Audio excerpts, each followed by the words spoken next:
Religiões do mundo.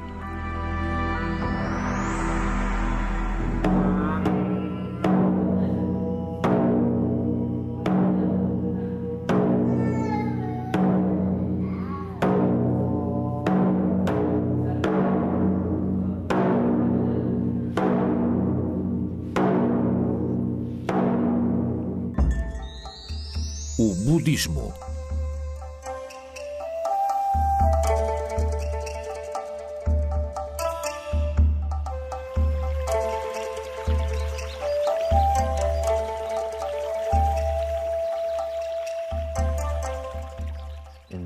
No budismo Zen, a verdade significa ver a realidade como ela é, sem projeções. O céu é azul, a relva é verde, a água é úmida.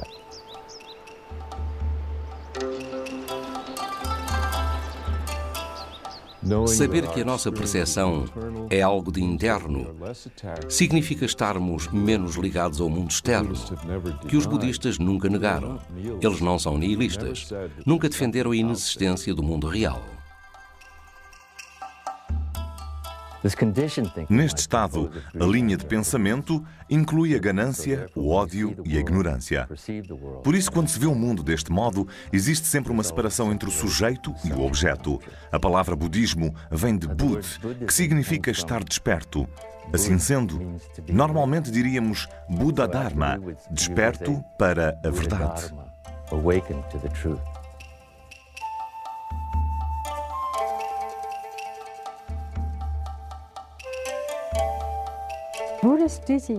Os ensinamentos de Buda são muito simples e podem ser resumidos em 2 linhas, em frases por ele preferidas.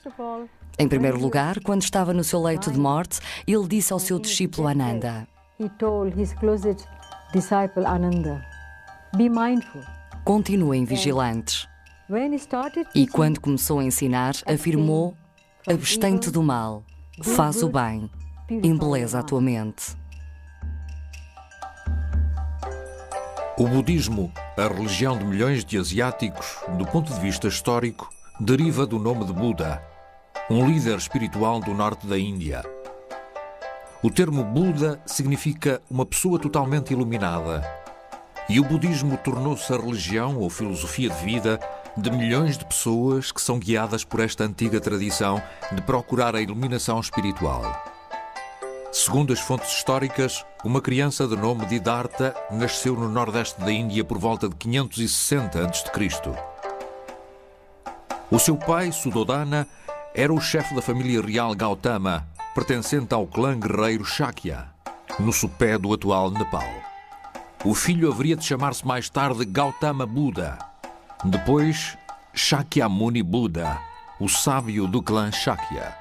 Deste modo se justifica o facto do nascimento de Siddhartha Gautama, tal como o de Jesus e de Maomé, ser objeto de tantas histórias, entre as quais se inclui o relato de uma concepção sobrenatural. Certa noite, a mãe de Siddhartha sonhou que quando fosse tocada pela tromba branca de um elefante no flanco direito, ficaria grávida. O futuro Buda, que então apenas existia em 4 níveis cósmicos acima da esfera da existência humana, no céu dos deuses satisfeitos, havia esperado por uma mãe pura e merecedora para vir à Terra. Siddhartha cresceu em esplêndidos palácios, servido por grupos de bonitas raparigas. Quando atingiu a idade certa, Siddhartha casou com uma prima, uma bela jovem que lhe tinha sido destinada, e continuou a levar uma vida despreocupada até completar 29 anos. Foi então que se deu uma mudança radical. Siddhartha reconheceu que a doença e a morte esperam por todos nós. A sua alegria pela vida desapareceu. A sua educação, em particular, fê-lo acreditar no renascimento contínuo através dos anos vindouros. Neste contexto, a perspectiva da doença e da morte a repetirem-se eternamente era aterradora. Certas fontes Pali envolvem os antigos deuses indianos num relato ainda mais dinâmico das interrogações de Siddhartha. Segundo as mesmas, os deuses determinaram que Siddhartha fosse libertado do casulo confortável da vida de príncipe. Siddhartha regressou ao seu palácio num estado de espírito perturbado. O seu pai mandou imediatamente que todos os palácios fossem rodeados por guardas e proporcionou ainda mais luxo e conforto ao jovem príncipe. Mas a vontade dos deuses iria ser cumprida. voltaram a aproximar-se de Siddhartha disfarçados de um homem doente, um velho e um cadáver. Por fim tomaram a forma de um asceta que havia encontrado a paz dentro do sofrimento mortal. Os dados estavam lançados. Siddhartha decidiu então optar pelo ascetismo. Regressou ao seu palácio, em paz consigo mesmo, onde soube que a sua mulher tinha dado à luz um filho. Ficava assim ligado à vida de um homem comum, mas ele recusou a ligação com esse mundo. Com o consentimento dos deuses, despediu-se em silêncio da sua mulher e filho que estavam a dormir, fugiu do palácio e tornou-se asceta. Foi discípulo de 2 famosos ascetas e, sob a tutela deles, atingiu o chamado transe da não-existência. De seguida, atingiu o transe da nem percepção, nem não-percepção. Durante 6 anos, Siddhartha praticou todos os dias uma austeridade rigorosa e uma mortificação extrema. E alguns observadores afirmavam que aquele asceta magro e debilitado estava morto. As imagens posteriores de artistas budistas apresentam o asceta Siddhartha como um esqueleto coberto de pele. Se tivermos mesmo muita sorte e a nossa procura for muito profunda, chegará o dia em que teremos a felicidade de conhecer um Buda. Como Gautama Buda, quando ele praticava como um sumedo. O asceta daquele tempo conheceu Bankara Buda, que lhe deu todas as bênçãos. Disse-lhe: "Meu filho, um dia serás um Buda como eu." Enquanto sustinha a respiração como técnica para controlar o corpo, Gautama sentiu que uma correia o apertava cada vez mais à volta da cabeça. Mas, para sua surpresa, esta era uma pista importante. A vigilância total e não o sofrimento da prática asceta constitui a chave para o entendimento espiritual. É muito difícil determinar de que modo devemos olhar exatamente para o budismo. Algumas pessoas veem-no como uma filosofia, e existem determinados textos que são filosóficos. Mas, por outro lado, quando lemos os textos do budismo, vemos que se trata de psicologia. É quase uma fisiologia. Refere-se à maneira como apreendemos o mundo. Por isso, de certa forma, as pessoas deviam se questionar sobre se o budismo, no sentido corrente, é ou não uma religião. Penso que a resposta deverá ser afirmativa. Tem todos os atributos de uma prática religiosa.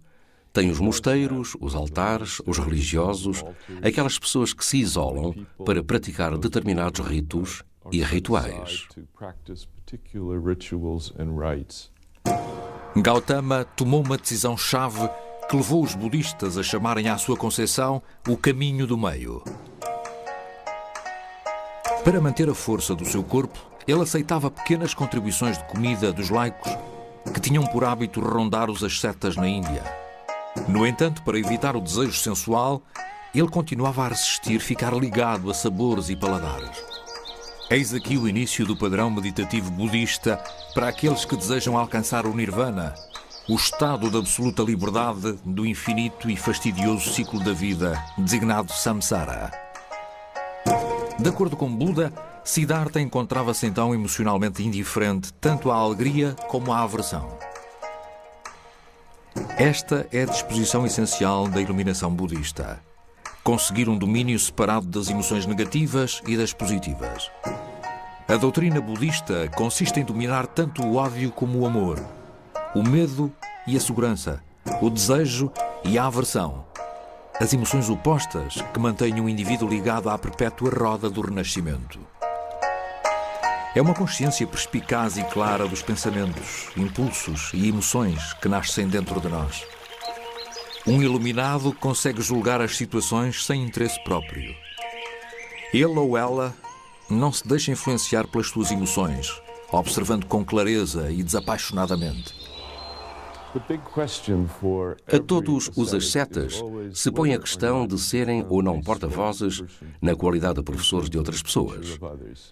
Será possível ensinar a outras pessoas algo que eles próprios não conhecem? Conseguirei alguma vez explicar a alguém como é que sabe um morango se esse alguém nunca provou um morango? É por essa razão que muitos ascetas simplesmente não ensinam por ser tão difícil. O facto de Shakyamuni se ter decidido a ensinar publicamente e com o seu talento e através do uso de palavras ter descrito a experiência da sua iluminação foi um acontecimento importante na evolução desta religião. Se ele não tivesse feito o seu primeiro sermão, se ele não tivesse feito disso um acontecimento público, então, como é óbvio, o budismo não se teria transformado numa das grandes religiões do mundo. Mas ele tomou essa decisão, expressou tudo por meio de palavras, e foram essas palavras que formaram a essência da primeira escritura dos budistas. De acordo com a tradição, Buda fez o primeiro sermão no Parque dos Veados em Sarnath, na Índia, perto do que é agora Varanasi. Gautama Buda começou o sermão discutindo a nobre verdade do sofrimento, a consciência profunda e universal de que a existência humana é temporária e cheia de infortúnios. A doutrina budista é sobretudo famosa pelas 4 verdades nobres. A primeira verdade é, de um modo geral, o sofrimento. Muitas pessoas questionam-se sobre o que isto significa, porque podia parecer que o budismo é uma religião muito pessimista. Outras sugerem que esta verdade indica que a vida é insatisfatória, ou seja, tudo o que fazemos torna-se de uma maneira ou de outra insatisfatório. Posso dizer que estou cansado e sento-me. Depois afirmo que estar sentado é maravilhoso, não se sofre. Contudo, se ficar sentado num avião de Londres para Chicago, direi certamente que estar sentado não é satisfatório. Nesta medida, os budistas afirmam que seja o que for que façamos, a insatisfação acabará por instalar-se. E o sofrimento advém do facto de querermos o contrário. Os budistas dizem que temos de lidar com o facto de as coisas serem assim. E como é que nos livramos disto? De que forma podemos determinar que é assim? Qual é a escapatória? Para os budistas, tem tudo a ver com o discernimento. Temos que saber o que realmente está a acontecer. Sendo assim, os budistas afirmam que as nossas experiências são algo que temos na nossa mente. É aí que vivemos as nossas vidas. Por isso, se eu olhar para o meu dedo, posso dizer que me dói o dedo. Mas os budistas afirmam, não, o dedo não está a doer. A dor é algo que está gravado e que é sentido na nossa mente. Eu podia amputar o dedo e esse dedo nunca mais iria sentir dor. Neste ponto, apercebemos-nos de que todos os aspectos da vida são impermanentes. Temos de ver que aquilo a que chamamos o nosso ser é essencialmente irreal e que a natureza da vida é inquieta e insatisfeita. A primeira percepção que Buda teve foi a do sofrimento. De facto, quando vi isto pela primeira vez, pareceu-me muito negativo. É simplesmente um facto. Não é a negação da vida. Assim, apercebemos-nos do verdadeiro significado da vida. Quando saímos do ventre das nossas mães, começamos a chorar. A dor de ter nascido é o Dharma de ter nascido, a lei do nascimento.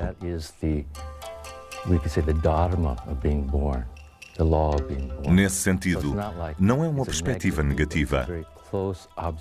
É antes uma observação muito clara de como vir ao mundo e como se preparar para a vida, para nos libertarmos do sofrimento e sabermos como lidar com ele. Os 4 restantes elementos do caminho das 8 vias podem ser agrupados na categoria da meditação. Apesar da meditação ser a libertação final do ciclo da vida e da morte, a moralidade budista não é esquecida quando meditamos. Durante o surgimento do budismo, a casta indiana mais importante era constituída pelos brahmanas. Buda proclamou um caminho de salvação que entrava em conflito com a religião bramânica em 2 aspectos. Em primeiro lugar, a salvação budista não exige os rituais elaborados que faziam parte do brahmanismo. Os rituais estão associados a assuntos externos e físicos e não à natureza íntima do espírito humano. Os budistas acreditam que os rituais não conseguem tratar as verdadeiras causas do sofrimento humano e também não conduzem à salvação. Os budistas discordavam igualmente dos sacrifícios que os brahmanes ofereciam aos deuses. Estes sacrifícios exigiam a morte violenta de animais. E o budismo ensina que os seres humanos, através da morte, podem adquirir uma nova forma de aparecimento, uma existência animal como resultado de atos cruéis. A ganância, o ódio e a ignorância são a chave de tudo e enfermam todos os seres humanos até serem tratadas. As mentes pequenas e condicionadas contêm um grande ódio e ignorância. Isto deve ser reconhecido. E quando finalmente o é, apercebemos-nos de que estamos em harmonia com o nosso semelhante e também com os objetos, tanto objetos animados como os inanimados. Nós e eles formamos um todo. Deste modo, não desejamos matar ninguém, porque também estaríamos a matar-nos a nós próprios. É este o processo de estudo, de meditação. Começar a compreender este aspecto tão importante, já que somos muito bons a fazer todo o resto. De facto, toda a sociedade e as culturas são como uma forma de conspiração contra o espírito. O que sinto é que, à medida que nos aproximávamos do ano 2000, o número 2000, só por si, já fazia as pessoas sentirem falta de qualquer coisa. Os 5 preceitos do budismo podem ser entendidos paralelamente aos 10 mandamentos. Podem ser traduzidos da seguinte forma: não matar seres humanos ou animais, não roubar o que não nos pertence, não difamar nem mentir, não levar uma vida dissoluta, não beber bebidas embriagantes ou tomar drogas. A doutrina budista salienta constantemente que o nosso destino é o resultado das ações passadas. A fealdade, as deficiências ou deformações físicas, a doença ou má sorte devem-se aos nossos próprios atos do passado. O karma é basicamente a ação, ou seja, a lei moral de causa e efeito. Tudo tem uma causa e um efeito. Nesta medida, na meditação, tentamos libertar-nos desta causa e deste efeito, construindo um buraco por onde podemos espreitar. As pessoas falam como se o budismo ou o Buda Dharma fosse diferente de se tornar uma pessoa de bem. Quando nos queremos tornar pessoas de bem, quando queremos fazer o bem, tornamo-nos num objetivo. Temos o objetivo de sermos bons, de sermos aquilo que pensamos ser bom e devemos, inclusivamente, transcender tudo isto. Sendo assim, no budismo Zen, não nos tornamos uma pessoa boa, mas sim um ser humano. E quando nos transformamos num ser humano, então adquirimos a nossa natureza. Reconhecemos a bondade natural em nós próprios e nos outros. A bondade não é fazer boas ações para as outras pessoas, mas sim adquirir individualidade. E a maior recompensa é servir os outros.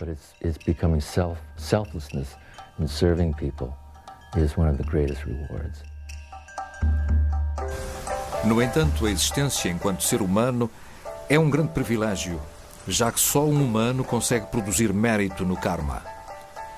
As pessoas deviam aproveitar avidamente as oportunidades únicas que lhes são apresentadas para produzir um bom karma, pois só um humano pode ascender ao nirvana.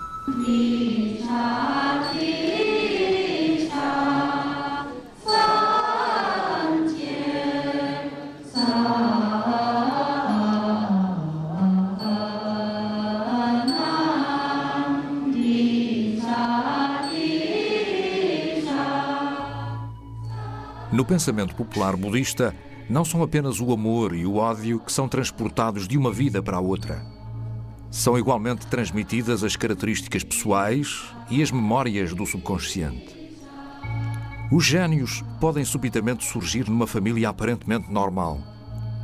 Um casal apaixonado pode se reencontrar noutra vida. Uma criança que se pareça muito com um antepassado já falecido deve ser esse antepassado renascido nessa forma nova. E assim sucessivamente.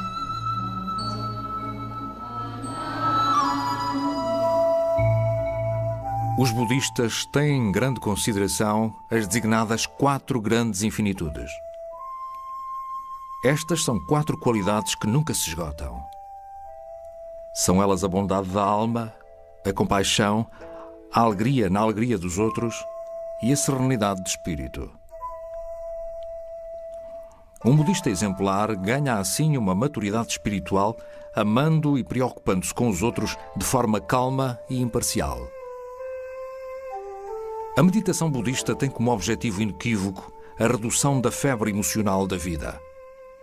Produz uma calma disposição de espírito que permite ver as coisas como elas realmente são, sem as distorções das preocupações individuais, das esperanças, medos, amor ou ódio.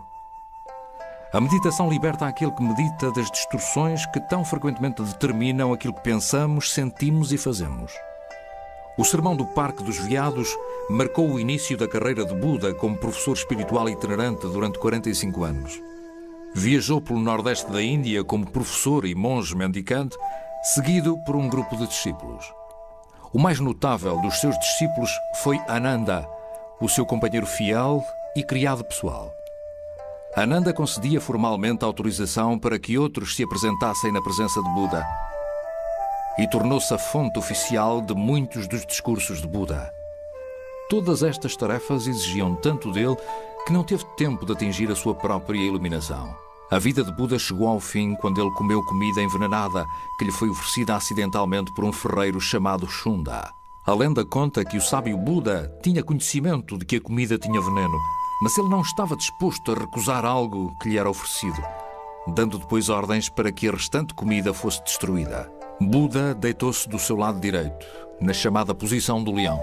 Forneceu instruções aos monges para permitirem que os seus discípulos laicos tomassem todas as decisões acerca do que seria feito com as suas cinzas.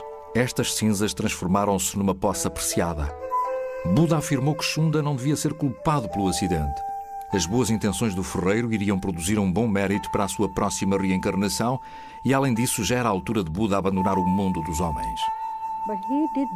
Ele fez isso de forma a poder erradicar o sofrimento dos seres humanos. Foi essa a sua verdadeira intenção. Os seus ensinamentos eram inteiramente metafísicos. Ele não estava de maneira alguma a tentar desenvolver uma ação intelectual.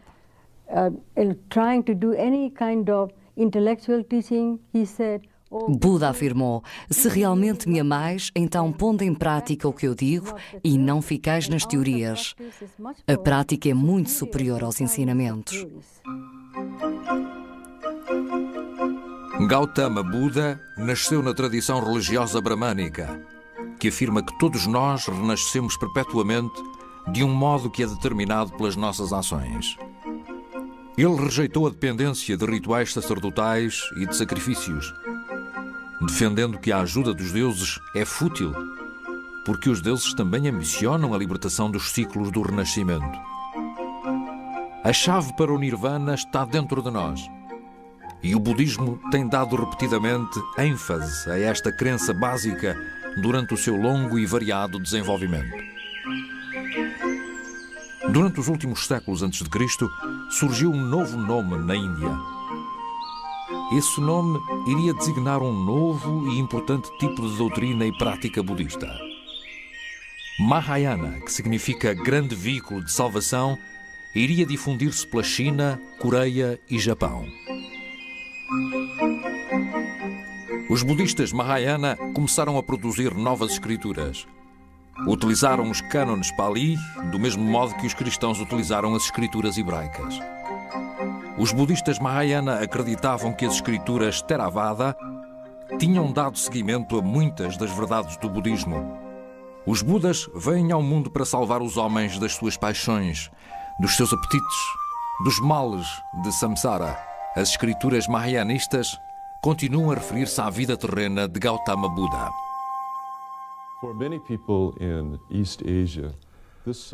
Para muitas pessoas na Ásia Oriental, esta seleção redundou no chamado Sutra do Lótus. Este texto tem sido dominante na vida budista japonesa e tem sido extremamente importante tanto para a Coreia como para a China. E é o texto da Mahayana que ensina a doutrina mais importante na tradição budista, ou seja, o trabalho feito por Buda é algo acessível a toda a gente. Existe assim um tipo de doutrina de salvação universal no Sutra do Lótus, que tem exercido uma atração gigantesca ao longo dos séculos. A flor de lótus é um tipo de nenúfar, sendo também um símbolo budista popular e mundialmente difundido. O lótus cresce por entre o lodo e a sujidade de um pequeno lago, vindo a transformar-se numa bela flor à superfície da água. O lótus é bem o símbolo perfeito de uma vida de pureza vivida no meio de um mundo corrupto. O Sutra do Lótus, escrito em sânscrito, provavelmente durante os séculos III ou IV a.C., foi traduzido para chinês durante os séculos IV e V. O Sutra do Lótus tornou-se a escritura mais influente de Mahayana na medida em que os seus textos são fulcrais para a crença Mahayana. A principal tarefa do budismo Mahayana foi a reinterpretação das velhas doutrinas, crenças e práticas budistas. O objetivo era seguir os ensinamentos de Buda.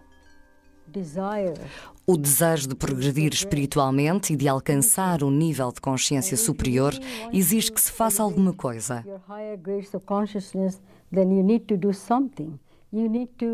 É necessário disciplinar a nossa vida, purificar a mente. Quando queremos plantar um vegetal ou uma flor, precisamos de cultivar um pedaço de terra primeiro e, do mesmo modo, se quisermos praticar o Dharma, temos de cultivar a nossa mente. O Bodhisattva Mahayanista está disposto a permanecer em samsara, nascer uma e outra vez infinitamente, querendo sempre alcançar o bem-estar dos outros seres, até que também estes alcancem a libertação. A Bodhisattva, Bodhi significa iluminação, Sattva significa ser. O ser iluminado, ele ou ela, fez o voto de apenas alcançar o Nirvana quando os outros também estivessem iluminados. É muito importante, pois estamos sempre a realizar atos para nosso próprio benefício. A Bodhisattva está à espera de todos, de que a humanidade obtenha a iluminação antes dela entrar em Nirvana. Assim, à frente, olhamos para o rosto dela e verificamos que está bastante calma. E os outros 3 rostos por cima dela também estão calmos. Mas se a virarmos no sentido dos ponteiros do relógio, os rostos vão ficando cada vez mais marcados pelo ódio, frustração, inquietação e horror. Até que chegamos ao último, e esse exprime devastação, desespero e desânimo. Devastation, despair, esta parte corresponde à maioria dos jovens, ou a todas as pessoas, mas estou a pensar nos jovens porque eles matam-se, cometem suicídio. A Bodhisattva usa uma coroa, porque faz parte da vida. Nós possuímos uma mente e um corpo. Vamos encontrar isto, quer sejamos budistas ou não. Por isso ela usa uma coroa, representando o seu caminho. No entanto, ainda eram necessários monges e mosteiros. Um laico não podia acalentar a esperança de renascer como monge. Todos podiam seguir o caminho de benevolência do Bodhisattva. E a vida mais estimada passou a ser a vida da entrega pessoal ao mundo comum. Dentro do budismo, o karma de uma pessoa representa o poder dos seus atos voluntários para determinar o renascimento da vida seguinte. Aquele que pratica o mal renasce para destinos desagradáveis ou penosos, e os que praticam o bem renascem para destinos agradáveis. O karma é nada mais do que volição, e por isso o karma é algo que reúne todas as diferentes ações que realizamos através das nossas palavras, dos nossos atos e das nossas mentes, acumulando diferentes tipos de força, umas boas e outras más, umas superiores e outras neutras. Some are superior, some are neutral. As boas ações e as conquistas da meditação recebem ambas recompensas fabulosas nos domínios superiores da satisfação. A vida é o mais alto nível de todos, o nível da nem percepção nem não percepção, que dura 84.000 anos, o Kalpas. Apesar de uma existência tão longa durar aparentemente uma eternidade, chega sempre ao fim.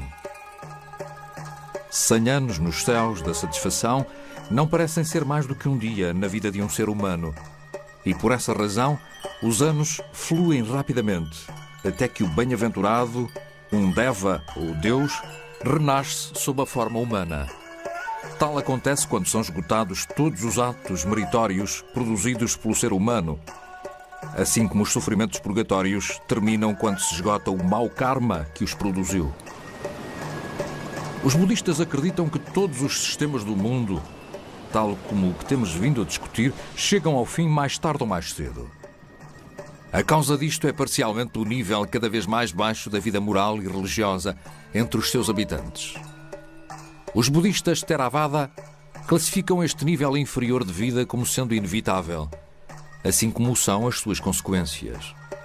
De tantos em tantos evos, o universo da Terra é destruído pelo fogo, pela água e pelo vento. De facto, dá-se o desaparecimento de todo o mundo físico, assim como de 20 das 31 esferas de existência, incluindo a dos deuses totalmente lustrosos.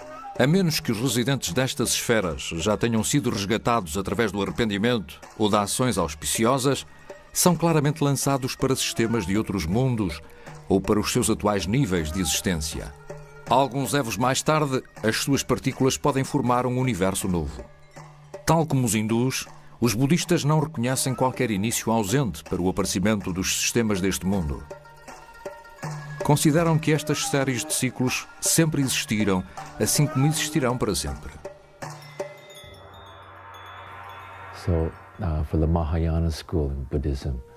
Deste modo, para a escola do budismo Mahayana, o ideal do Bodhisattva, ou o voto da Bodhisattva, é uma das coisas mais importantes. Não se trata apenas de praticar o bem, de salvar pessoas, mas sim de seguir a sua vida, o seu caminho, partilhando-o com todas as outras pessoas. Okay.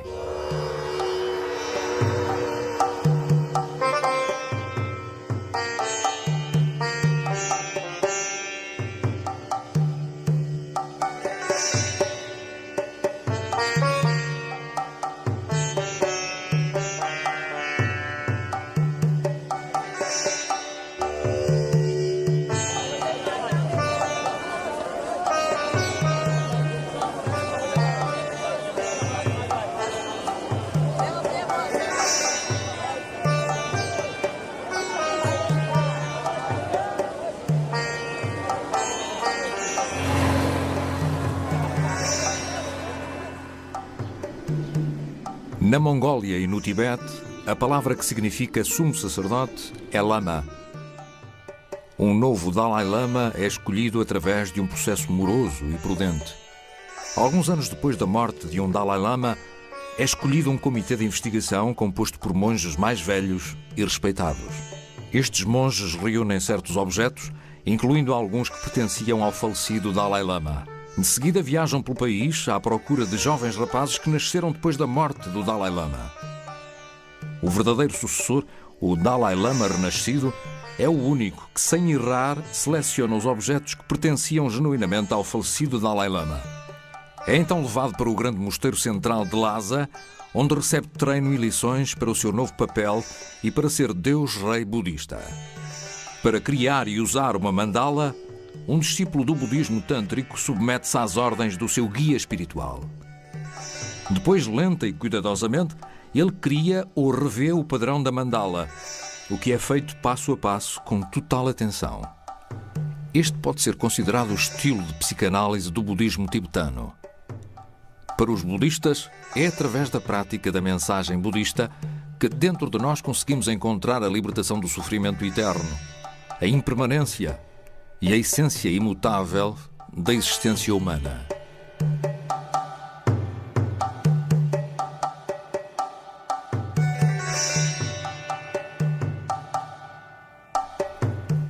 Os budistas tibetanos usavam também mantras, que significam sons sagrados em sânscrito.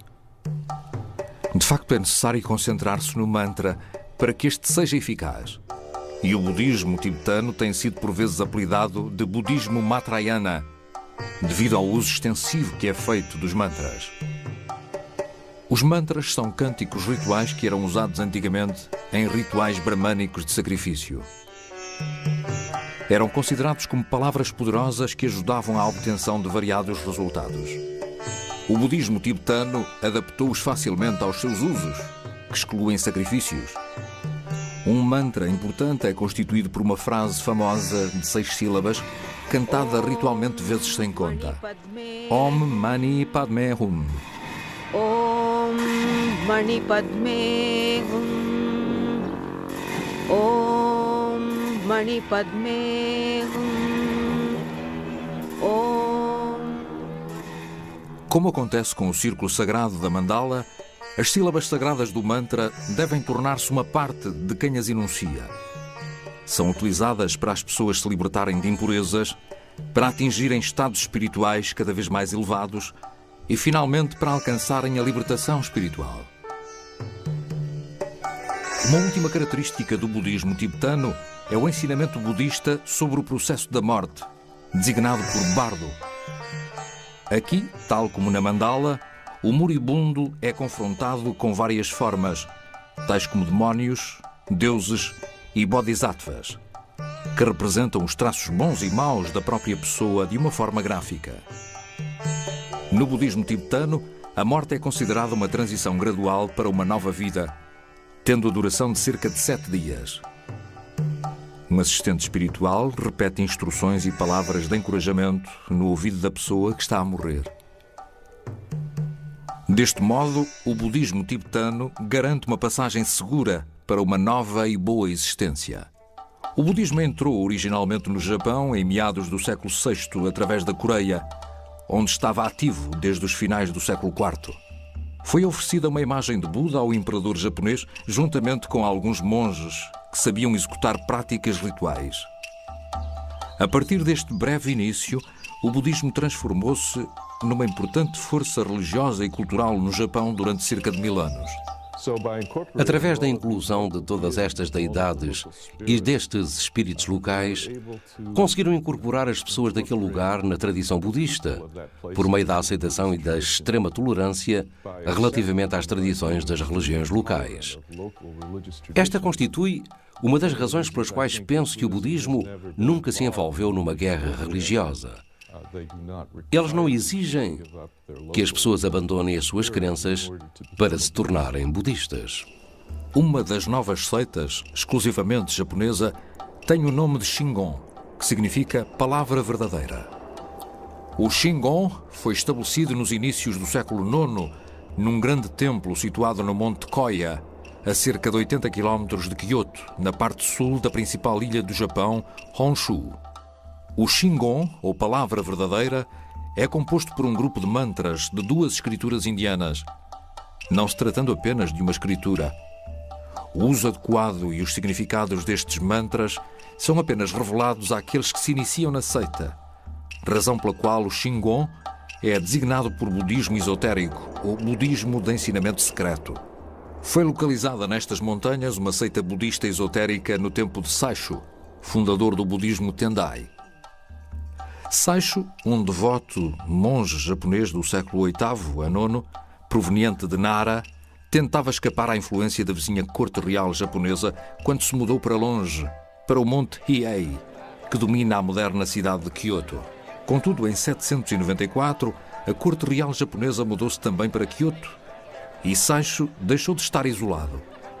Na realidade, Saisho transformou-se numa pessoa importante na corte, sendo-lhe autorizada uma estadia nas instalações centrais de Tiantai, na China, durante 8 meses, para estudar.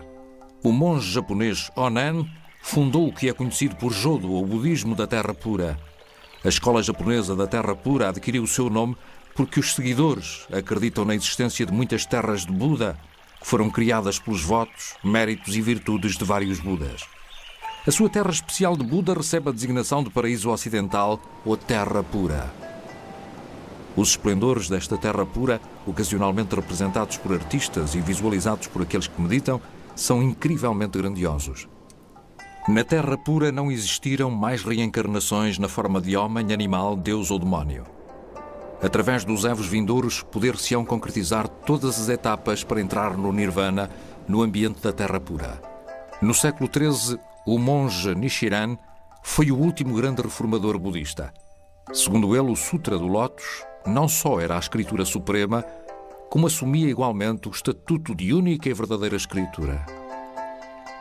Nichiren acreditava ter sido um dos principais discípulos de Gautama Buda numa vida anterior, vendo-se então como o único verdadeiro intérprete da iluminação budista. Embora fosse popular entre o povo comum, Nichiren considerava que esse mesmo povo não era capaz de compreender os mistérios do Sutra do Lótus, propondo por isso uma versão radicalmente simplificada. Nichiren previu invasões estrangeiras, vendo as suas profecias cumpridas quando os mongóis atacaram o Japão em 1274. Quando Nichiren declarou que determinadas personalidades do governo recém-falecidas se encontravam nos infernos budistas, foi condenado ao exílio por algum tempo, vivendo os seus últimos anos em retiro. O budismo Zen é muito popular, no sentido em que se pode dizer que a razão é o ser muito simples, muito direto e muito metódico. A popularidade tem o seu significado. Mas, por outro lado, quando começamos a praticar o budismo, começamos a encontrar-nos a nós próprios. E isso surpreende a maioria das pessoas. É nesse momento que abandonam a religião, quando no fundo devia ser a altura que deviam ficar. O budismo Zen tornou-se uma das formas mais familiares de budismo nos países ocidentais. A tradição afirma que o monge japonês Eisai, que viveu no século XII, foi o fundador do budismo Zen no Japão, o que é apenas parcialmente verdade. Quando estudava na China, Eisai conheceu alguns professores de budismo Shan e, ao regressar ao Japão, tentou introduzir mais ensinamentos Shan sobre a meditação no budismo Tendai. No entanto, ele foi expulso da seita Tendai para seu mal. De seguida, dirigiu-se a Kamakura, de onde a nova classe militar de regentes controlava o Japão, e aí encontrou simpatia pelas suas ideias. Foi assim que o budismo Zen ficou famoso como a religião dos samurais, o que foi aceito de boa vontade.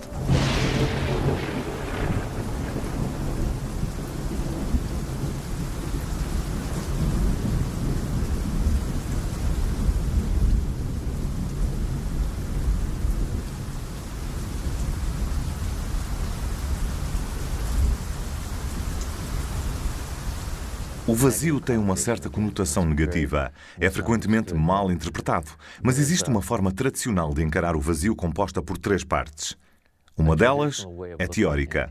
Chamamos-lhe Zen teórico. Segundo esta teoria, a forma é o vazio e o vazio é a forma. É esse o tipo de pensamento correto. Todas as coisas são uma só. A segunda parte é o Zen, onde se diz que o vazio não existe e a forma não existe também. Essa é a segunda parte. Basicamente, não se pode dizer nada quanto a isto. Não existem palavras para o descrever.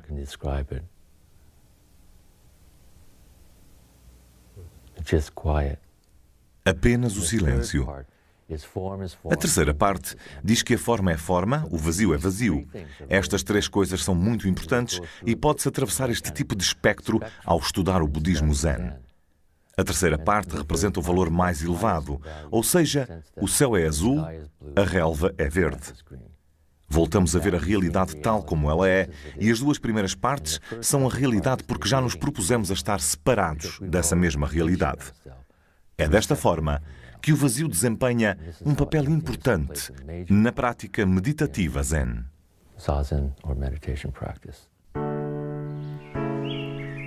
A ênfase filosófica do budismo Zen japonês encontra-se na doutrina de Nagarjuna sobre o vazio.